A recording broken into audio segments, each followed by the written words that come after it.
مساء الخير، عاملين ايه؟ يا رب تكونوا بخير. فيديو جديد، والنهارده من الايام اللي انا فاقده فيها الشغف ومش قادره اطبخ، وفي نفس الوقت انا مش عايزه اجيب اعك من بره او اشتري اكل من بره. فانا عملت رز وهعمل معاكم دلوقتي الطماطم المتبله وجبنه فراخ مشويه من بره، وده اسلم حل بصراحه لما بكون مش قادره اطبخ. الفراخ المشويه صحيه، يعني اكتر حاجه صحيه تشتريها من بره، في نفس الوقت معكناش قوي عشان معدتنا.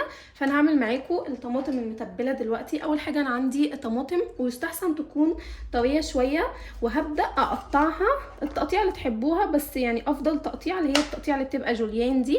فانا هقطع كميه الطماطم اللي عندي كلها جوليان.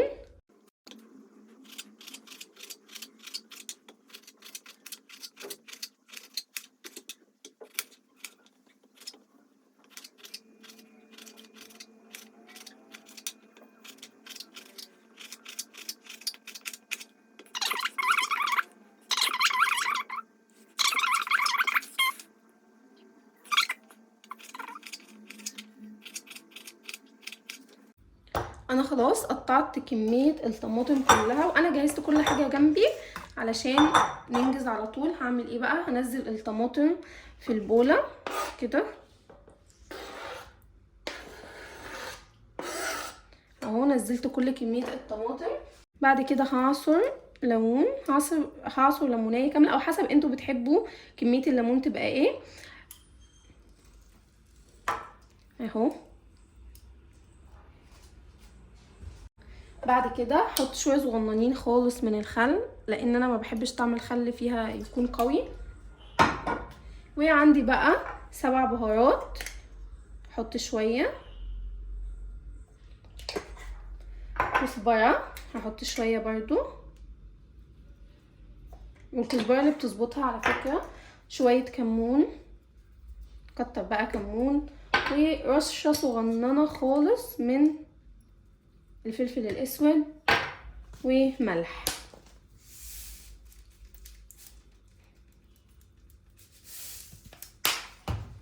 هقلب ده كله مع بعضه، ويستحسن اصلا تقلبوها بايديكم علشان تخلوا البهارات كلها تمسك في الطماطم، او الطماطم تاخد من طعم البهارات. يستحسن تحطوها في التلاجة قبل الاكل ب10 دقايق علشان تبقى اخدت من طعم التوابل، وبيبقى طعمها افضل بصراحه.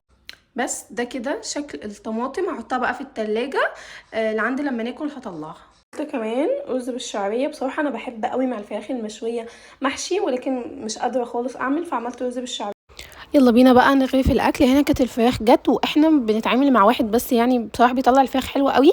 ولكن الفراخ المشويه لما تبقى كامله على بعضها كده بحسها مش مستويه، ما بعرفش اكلها خالص. انما انا دايما بطلب منه ان هو يقطعها شيش ويعملها معامله الشيش، فهو بيعمل كده بتطلع كل حته مستويه وكل حته متبله كويس قوي. عكس الفرخه لما تبقى كامله بحس التتبيله ما بتبقاش واصله ليها كلها، وما بتبقاش مستويه كويس قوي، بتبقى نيه شويه.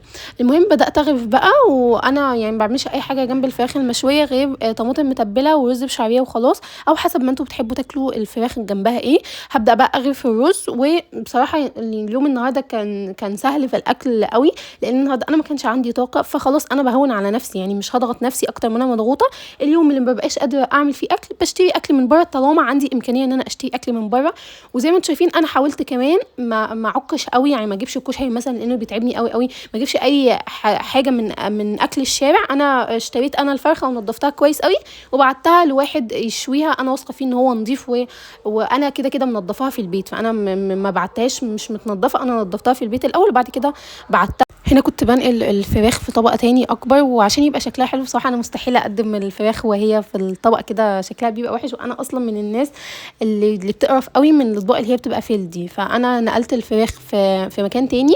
وكان بصراحه غدا تحفه. الطماطم المتبله اللي انا عملتها معاكم كانت خطيره، وخصوصا ان انا كان عندي مشاوير كتير قوي النهارده، فده كان اسلم. فاينالي اليوم خلص، وهنسكيب الطرحه اللي مش مكويه. هنشيل بواقي الميك اب الصغننه خالص دي، اللي فاضله هو اللي بيفضل في الميك اب الماسكارا لو بعد يوم طويل قوي. فالماسكارا بس اللي بتفضل، يعني مفيش حاجه بتفضل غيرها. اليوم النهارده كان طويل قوي قوي، كنا بنشتري حاجات للشقه، فروحنا بجد مشاوير بعيده قوي. المهم ده القطن اللي انا كنت موريهولكم الفيديو اللي فات بتاع وايت، طلع ناعم قوي يا جماعه وحلو قوي قوي. فاشتروه لو لقيتوه اشتروه، وبصراحه سعره حلو، يعني سعره حلو قوي قوي. بالنسبه للكواليتي بتاعته كان سعره الباكت 43 جنيه زي ما وريتكم. فلا بصراحه سعره حلو قوي. كنت حاطه كحل النهارده فهنحتاج نشيل كتير قوي قوي. فاحنا بنشيل الميك اب كده عايزه اتكلم معاكم في موضوع. هو انا بصراحه يعني اصغر من ان انا انصح اي نصيحه، ولكن انا كلنا شفنا اللي حصل للطفل ياسين الفتره اللي فاتت. كميه الاذى النفسي اللي تعرض له والجسدي والراجل ما اقدرش اقول عليه بني ادم بجد، او راجل اللي اعتدى عليه، والناس اللي كانوا مشتركين معاه من اول المدرسه اللي عند الداده اللي عند المديره اللي اتسترت على الموضوع. انا مش هعلق على اللي حصل، ومش هعلق على القضيه، لانه خلاص يعني هو اتحكم عليه وخلاص ويستاهل اكتر من كده بجد. فانا مش هعلق على اللي حصل ولا هعلق على القضيه. انا بس هنصحكم نصيحه وهنصح نفسي بيها الاول، انه احنا محتاجين ناخد بالنا من عيالنا او اطفالنا. محتاجين ان احنا نصاحب اطفالنا لما بيروحوا المدرسه، سواء لو عندك طفل بيروح المدرسه لو عندك طفل بيروح الحضانه. محتاجين نقعد ونتكلم معاهم ونقول لهم ايه حصل في يومكم النهارده. محتاجين نتابع اطفالنا، يحكوا لنا، نعلمهم يحكوا لنا، يصاحبونا. فبصراحه اللي حصل للطفل ياسين علمني كتير قوي، علمني انه انا اصاحب بنتي. وهي بنتي لسه ما راحتش حضانه يعني لسه صغيره قوي، ولكن لما تروح حضانه ولما تروح مدرسه خلاص انا اتعلمت انه انا اصاحب بنتي. تحكي لي، اعلمها تحكي لي كل لما تروح في حته، اي مكان، اي خروجه، رايحه الحضانه رايحه المدرسه، رايحه في اي حته، لازم اسالها انتي حصل في يومك ايه النهارده، او ايه اللي حصل في يومك النهارده. التانية انه احنا محتاجين نوعي اولادنا عن الثقافه الجنسيه. الجيل ده بقى بيفهم قوي قوي قوي، والعيال يعني بجد مخها سابق سنها. فاحنا محتاجين يا جماعه نوعي اطفالنا بالطريقه المسموحه لسنهم بالثقافه الجنسيه، وانه في اماكن ما ينفعش اي حد حتى ماما حتى بابا حتى جده عمه اي حد في الدنيا ان هو يتخطى او يشوف الاماكن دي او يلمسها باي شكل من الاشكال.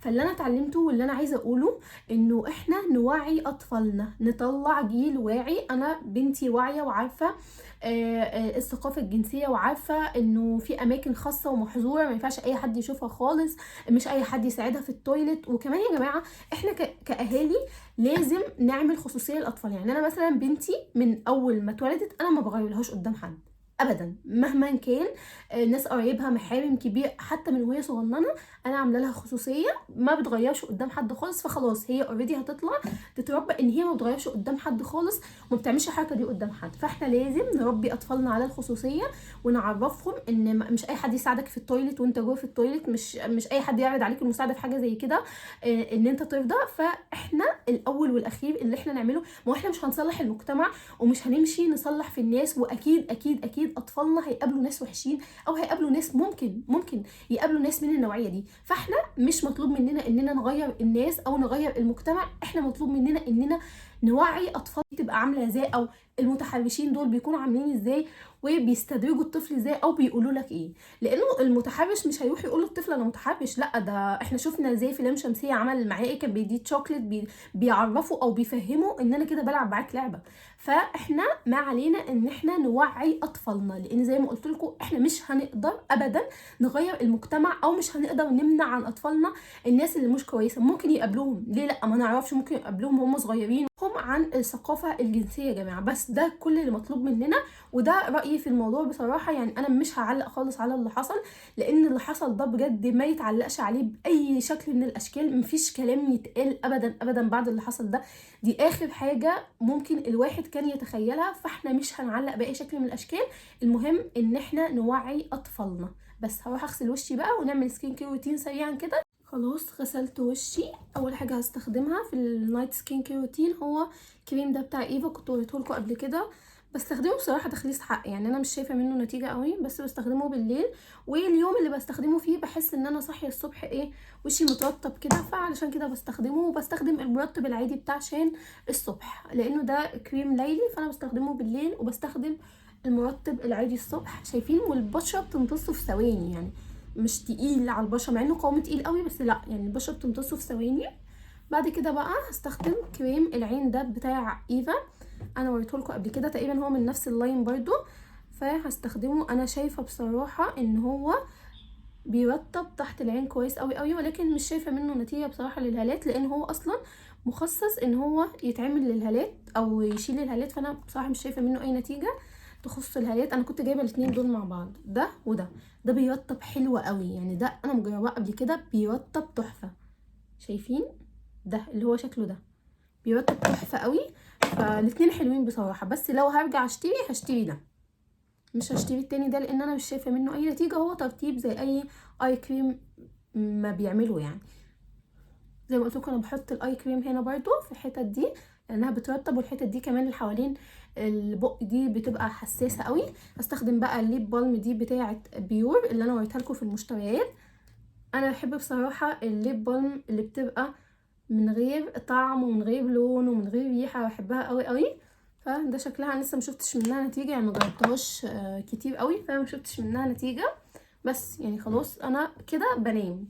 ده اللي انا بعمله قبل ما انام. طبعا بغسل سناني، ولكن انا ما غسلتش سناني عشان لسه هشرب كوفي وهاكل معاكم تشيز كيك، فلا هغسل سناني بعد ما اكلهم بقى، لان الكوفي زي ما احنا عارفين بتبهدل الاسنان قوي.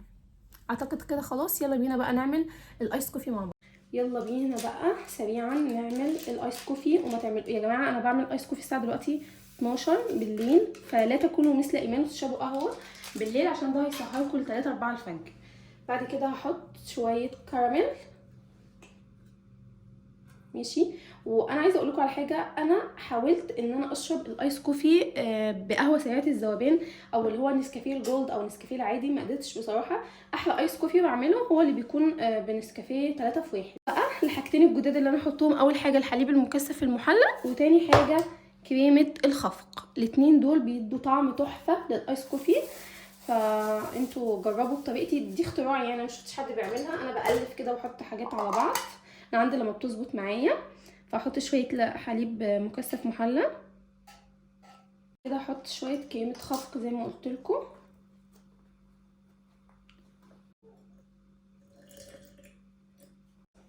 بعد كده احط شويه لبن صغننين خالص، لو حابينه مسكر اكتر خلوه بعسل.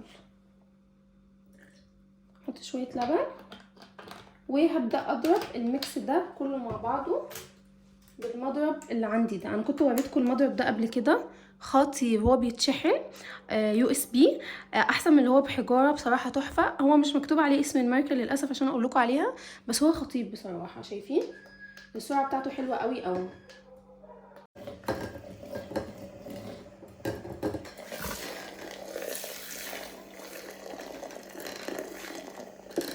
بقى التلج، وانا زي ما قلت لكم قبل كده التليفون ما كانش بيصور وانا بحط اللبن، بس ده كده شكله في الاخر.